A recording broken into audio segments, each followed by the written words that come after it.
Nous allons maintenant écouter la Rhapsodie nègre, fresque musicale symphonique inspirée de l'œuvre d'Aimé Césaire, dont le compositeur Emmanuel Césaire. Pour juste quelques mots, monsieur le compositeur. Bien, bonjour à tous. Alors, en quelques mots, parce que c'était vraiment pas prévu. Effectivement, dans le programme, il y a un intermède musical composé de la Rhapsodie nègre. La Rhapsodie nègre est un pari musical et symphonique qui a été composé en 2006. Pourquoi Paris? Parce qu'Aimé Césaire, souvent on discutait avec Aimé, tonton Aimé, on l'appelait, et Jean-Paul, sur la possibilité et la capacité de mettre sa poésie en musique. Bon, il y avait eu quelques tentatives qui ne l'avaient pas particulièrement convaincu.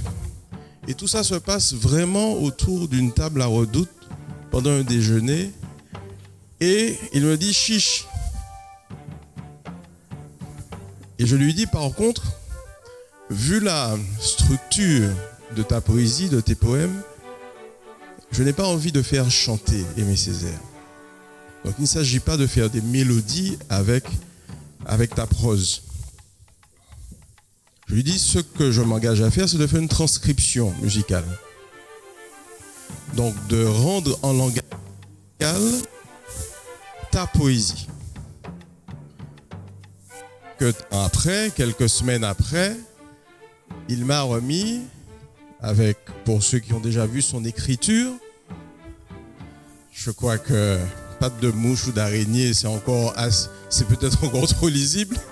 Voilà, 4 extraits de ses poèmes, et les 4 mouvements de la Rhapsodie, en réalité, sont des transcriptions musicales de chacun de ces extraits.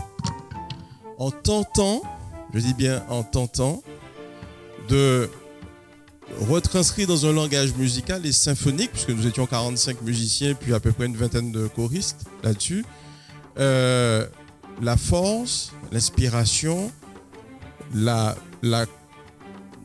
l'historicité, puisqu'on commence, je vais vous donner juste quelques exemples. Le premier mouvement parle de l'Afrique. Et avant de partir, donc, pour cela, nous avons cherché des tambours africains.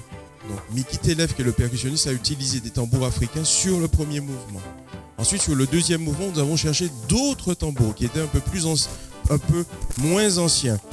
Jusqu'au dernier mouvement, sur lequel on utilise le tambour belé. Et ça a été ainsi sur chaque choix d'instrument, chaque écriture, chaque phrasé rythmique. Parce que les phrasés rythmiques des violons, des cuivres qu'on trouve dans le premier mouvement, ce ne sont pas les mêmes phrasés rythmiques qu'on retrouve dans le dernier mouvement. Donc en réalité, il y a une histoire qui est racontée, pas seulement mélodiquement, mais à travers chaque structure rythmique, harmonique, percussive, du début jusqu'à la fin. Et donc ça a pris un certain temps, vous imaginez, pour l'enregistrement. Et après l'enregistrement, je suis revenu le voir.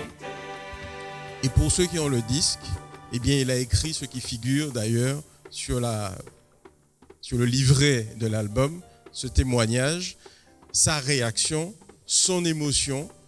Et voilà, que vous pourrez lire sur le livret. Et il a été effectivement assez surpris parce qu'il n'y croyait pas. Donc quand je suis revenu vers lui quelques mois après, il m'a dit comment... Mais tu as vraiment... Et quand il a écouté, il a fallu écouter un peu fort. Et il a été vraiment surpris, secoué, et il a fait ce témoignage de remerciement à cette démarche. Voilà. Donc, c'est une œuvre qui a 13 ans, 14 ans maintenant. Elle a été, il y a peu de temps, félicitée par... le festival discographique cubain, et qui ne connaissait pas. Et là aussi, il y a un CD qui est arrivé à Cuba, et quand les Cubains ont découvert ça, ils m'ont contacté, et il y a quelques mois, donc l'album a reçu, 14 ans après sa sortie, donc un hommage de Cuba. Voilà.